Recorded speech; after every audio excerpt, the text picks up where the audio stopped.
Published time, the 23rd of February 2019, 9:16. As Russia bolsters its efforts to secure and tap the Arctic, both the UK and the US have been vowing to meet its challenge, a premise that could lead to war, experts say, if their naval powers could muster the capabilities.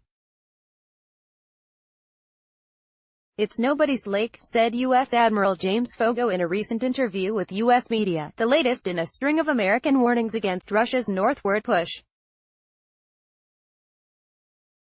His concern is primarily for Arctic Council nations, of which we are a member, and which are not interested in the Northern Sea route being exploited by adversary powers like Russia and China. UK Defence Secretary Gavin Williamson recently joined the chorus of warnings, saying Britain would stay vigilant to new challenges by sharpening our skills in sub-zero conditions, learning from long-standing allies like Norway, or monitoring submarine threats with our Poseidon aircraft, but Russia is better positioned both legally and physically to oversee the Arctic and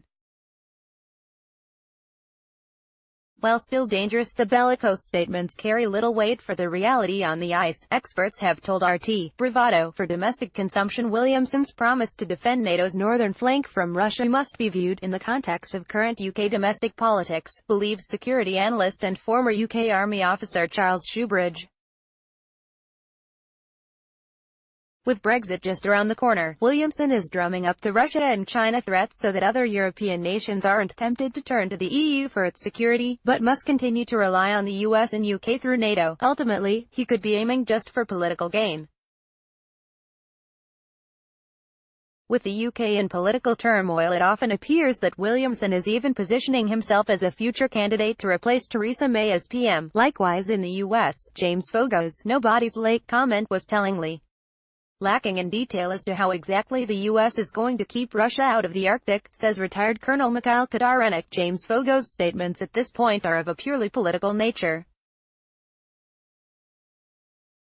It's telling that he never clarified how exactly the U.S. Navy is going to accomplish that task. Are they going to create naval groups in the Arctic Ocean, seize important coastal areas, channels, naval bases and ports? But that means war with a nuclear power, one which would see unrestricted use of weapons of mass destruction. Dangerous free-for-all war can be averted, the experts believe, though the danger of escalation is very real.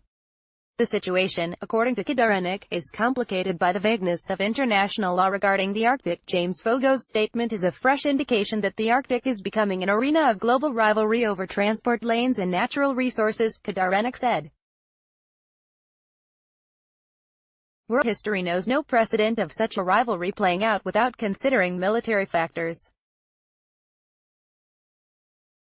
Shoebridge, on the other hand, believes that when faced with the danger of an armed incident spiraling into uncontrolled escalation, cooler heads will prevail. Despite the confrontational language they might use, most leaders of most states want to avoid this, he said. Also on RT.com, U.S. plans expansion to Arctic in bid to challenge Russia, but can it?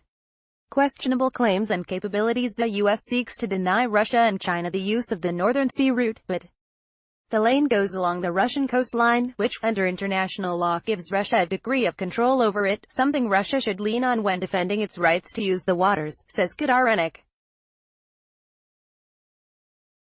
Besides, while Foggo wants Russia and China out of the nobody's lake, he admits American companies can't use it either, since their vessels are too big for local conditions. Besides, Russia is the only world power with a significant icebreaker fleet, which makes it the only one capable of rendering aid to ships that have an emergency while sailing there. On top of that, Russia has been reviving its military installations that guard the area, including radar arrays and permanent military bases. Abandoning those is not an option, since that would mean losing a vital strategic foothold. For Russia, the Northern Sea route has defense significance as well, since it provides access to all of the world's oceans, as well as the ability to maneuver between theaters relying only on the capabilities of the Russian Navy.